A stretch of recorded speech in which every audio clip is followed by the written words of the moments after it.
increased freedom and responsibilities. You know, some of you for the first time have not had your father or mother call for a long time. You must be wondering. Because when you're at home, every other 10 minutes, Nancy, where are you? Then you have to respond. But you have not heard that voice since Monday. And some of you must be wondering whether you are in the right place. But the most demanding of all this is decision making. I've been walking around and I listen to you talking to your parents on phone, or maybe your seniors, because when you say something like, I don't know which program to take, and some even say, Daddy, I don't even know which course option to take. Now you're asking Mommy, and Mommy never went to university. Now you want her to tell you which course to take. One very interesting one was saying, tumeambiwa, I'm about to break down, tumeambiwa tuende lecture room 7, mi sijui iko wapi. See that? But on a serious note, my niece called me. She joined Jomo Kenyatta, so she called me last week on Saturday.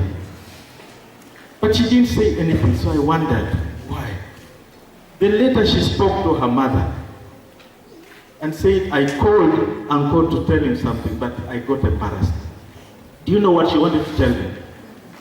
That an earbud, she was cleaning her ears, and the earbud got stuck in her ear. So this first year gets worried. She wants to call home to report that an earbud is stuck in her ear.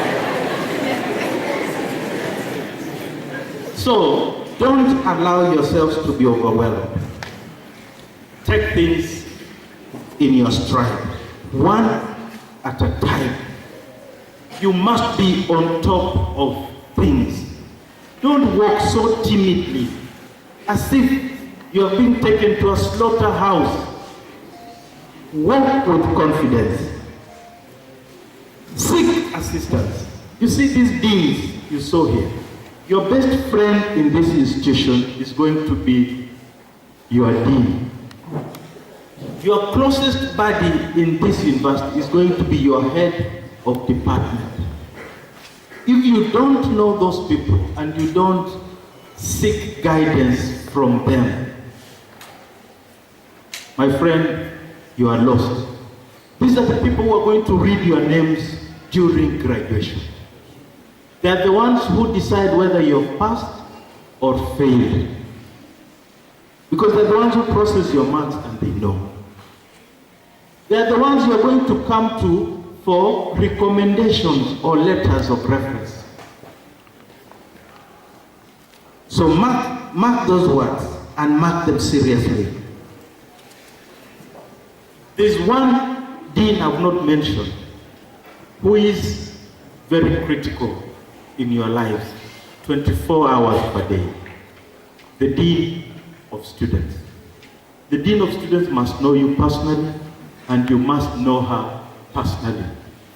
When you are faced with problems, she will be your advocate. So you better mark those words.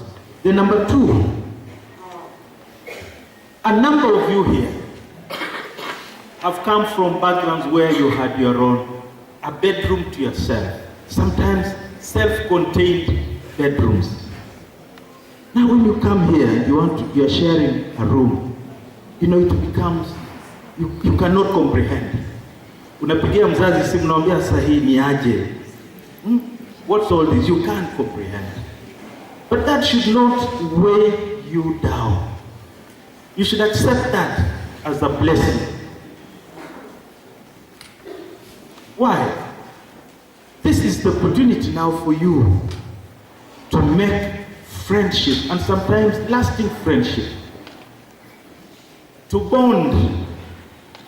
Some of my best friends were my roommates, and I only had 2 roommates in my lifetime at undergraduate. One was called Wafula Siakama, who became a legal officer with the cooperative bank, but he died later. Another one was called Michael Wanjohi, who became a a DO1 in Empire, but he also died. These were my friends. We became family friends, but we knew each other at university. So don't look at that as a forced way of life. Look at it more positively. It's going to teach you interpersonal skills like negotiation, compromise, and even conflict resolution. Now, living on your own in a new environment provides the possibility of losing old support networks. Some of you already had network of friends before you came here. Now you're going to lose that. But as you lose them, you're also establishing new friends. But at the university, there's this challenge of dealing with changing friendships. And all this can be challenging. Everybody has talked about this. We now have experience. For the last 2.5 years, we can even publish a book on relations. So just ask us, we will help you. The most critical relationship is a 4-letter word called love. Everybody has talked about it. But you know, young men, that there is no true love in this world. There is no true love.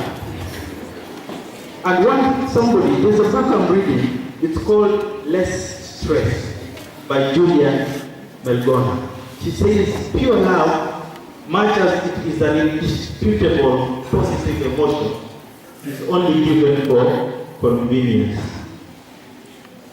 It's only given for convenience. And that's why it is called self-altruism. Altruism. It's a self-deception. Love for convenience. After that, and Masinde is sitting here, he will tell you that he has seen people who are lovers parting here. Some who are holding hands all the time, but now they are not.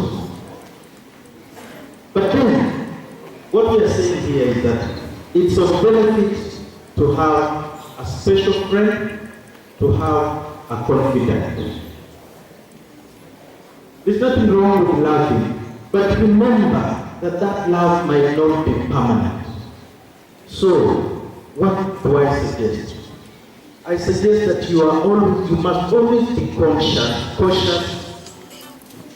Use that cautious approach. Don't fall in love like you are told, because you're falling down. Maintain your senses. Avoid temptations of self-promoting society like we see today.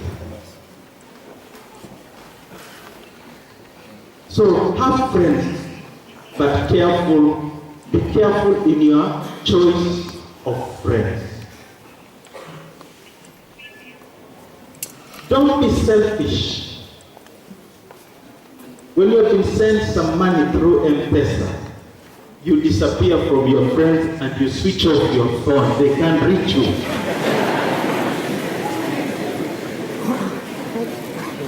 And then something happens to you.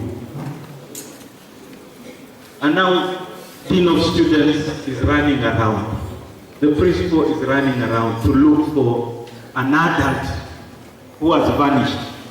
So, my simple advice to you is that always ensure somebody knows where you are every single time.